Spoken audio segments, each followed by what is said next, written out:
The streets of Lexington looked like a war zone. Cars were burning. Sirens wailed from every direction, and people, no, creatures, were running wildly through the smoke-filled air. Their skin was pale gray, eyes glowing with a sick yellow light, mouths dripping with blood. Within 1 hour, the entire city had turned into something unrecognizable. From the rooftops, you could see them swarming like ants, banging on doors, climbing fences, dragging anyone they found into the streets. The screams echoed so loudly it felt like the sky itself was crying. Ethan stood on top of the police station roof, holding a baseball bat soaked in something dark and sticky. His hands shook as he looked down at the chaos below. He whispered to himself, "How did this happen in just 1 hour?" He turned around when he heard someone call his name. "Ethan, we have to go. They are breaking through the doors." It was Sarah, his younger sister, her face streaked with dirt and tears. Behind her, a terrified group of people, 5, maybe 6 survivors, huddled together, clutching whatever weapons they could find.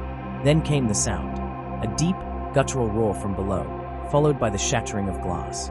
The roof trembled. Something was climbing up. Ethan took one step toward the edge, looked down, and froze. Dozens of them were scaling the wall, their fingernails ripping off as they clawed their way upward. Their eyes locked on him like hungry wolves. He took a deep breath, raised his bat. And the story of how the whole city became zombies began just 1 hour earlier. It was a quiet Monday morning in Lexington, Kentucky. The city was alive but calm, commuters rushing to work, coffee shops buzzing, kids laughing near the park. Ethan, a 22-year-old college dropout, worked at a small delivery warehouse on the edge of town. He'd just clocked in when the first alert popped up on his phone. Unknown infection reported downtown. Avoid the area. He showed it to his co-worker, Mark. "Man, people will believe anything these days," Mark said, laughing. "It's probably just another internet hoax." But then, around noon, the emergency sirens went off, real ones. The city alert system blared through every radio and phone. "Shelter in place. Do not approach infected individuals." Mark frowned. "Wait, what infected individuals?" They ran outside. From a distance, they saw chaos erupting near Main Street, cars honking, people screaming, police cars racing past. One woman stumbled toward them, her movements jerky and strange. She looked sick, skin pale, mouth trembling. Ethan called out, "Are you okay?" She turned, and that's when he saw it. Her eyes had no pupils. Her jaw cracked unnaturally wide as she sprinted toward them, faster than any human should. Mark swung a wrench in panic, hitting her shoulder, but she didn't stop. Ethan grabbed a fire extinguisher from the wall and slammed it against her head. She dropped instantly. The warehouse went silent except for their heavy breathing. Then Mark whispered, "Ethan, she bit me."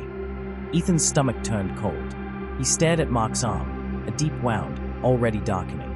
"We need to go to a hospital," he said, panicked. They got in the delivery van and drove through the city, but it was too late. The roads were blocked with abandoned cars, and people were running in every direction. The infection was spreading faster than anything Ethan could imagine.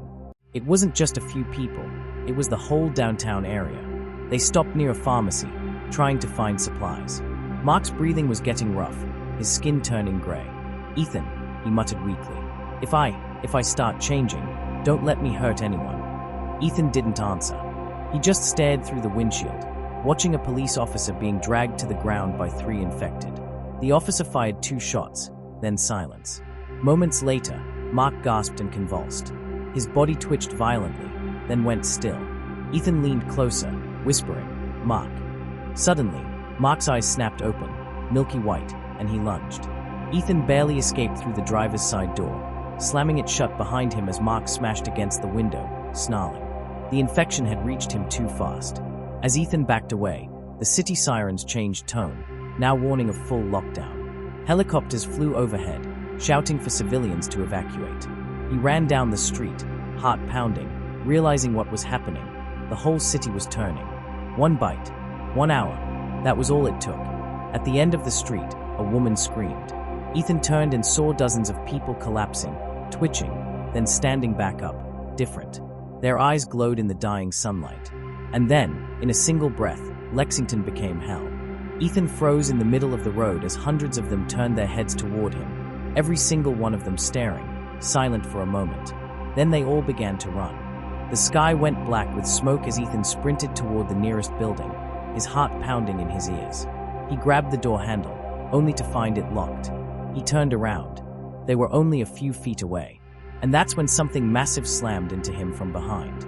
Ethan hit the ground hard, his ears ringing. The thing that tackled him wasn't human anymore. Its skin was grayish blue, and its mouth twisted open in a snarl. He shoved it off and scrambled to his feet, grabbing a broken metal pipe from the street. The creature lunged again, but this time Ethan swung the pipe with everything he had. It struck the thing's skull, sending it collapsing onto the pavement. He didn't wait to see if it was dead.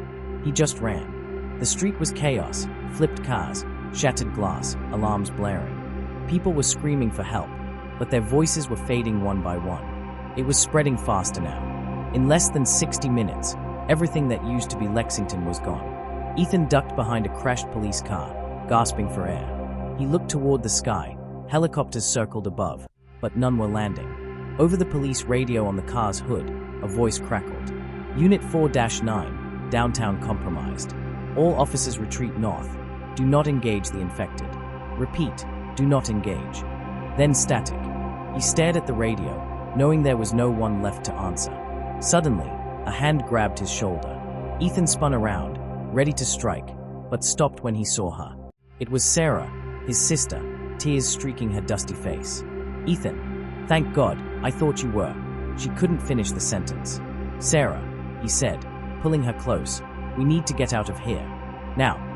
Behind her stood two others, a middle-aged woman named Claire, clutching a kitchen knife, and a young man wearing a blood-stained hoodie who introduced himself shakily as Ben. They'd all been hiding inside a diner when the infection hit the block.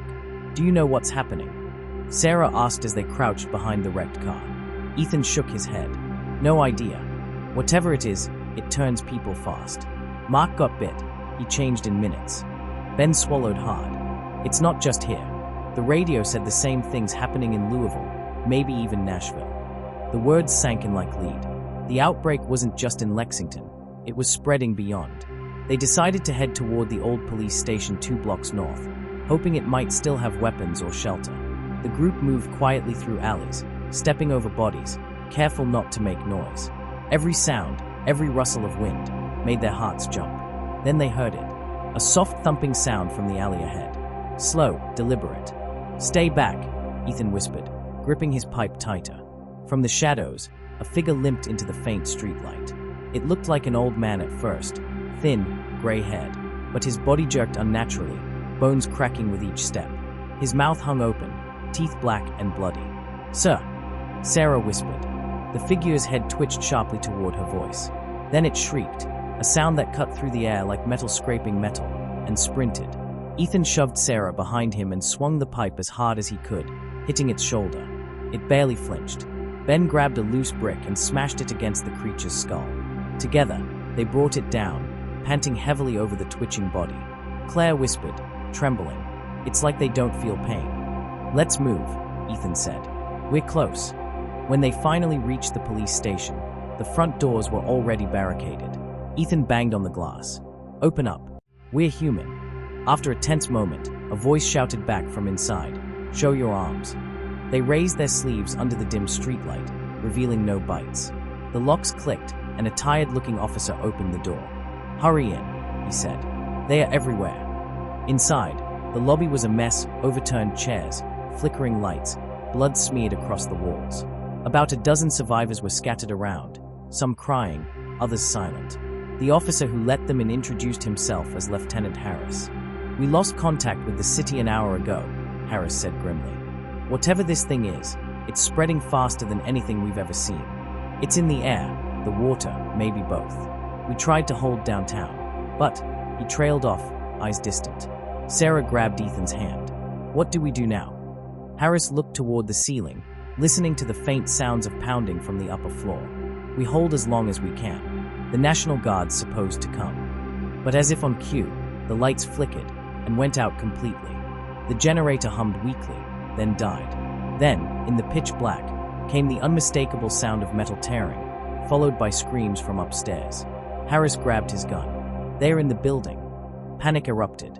Survivors scrambled for cover, flashlights flickering on. Ethan grabbed Sarah's arm, dragging her toward the stairwell. From above, a woman screamed, "They're coming down." And before Ethan could react, something fell from the second-floor balcony, landing right in front of them.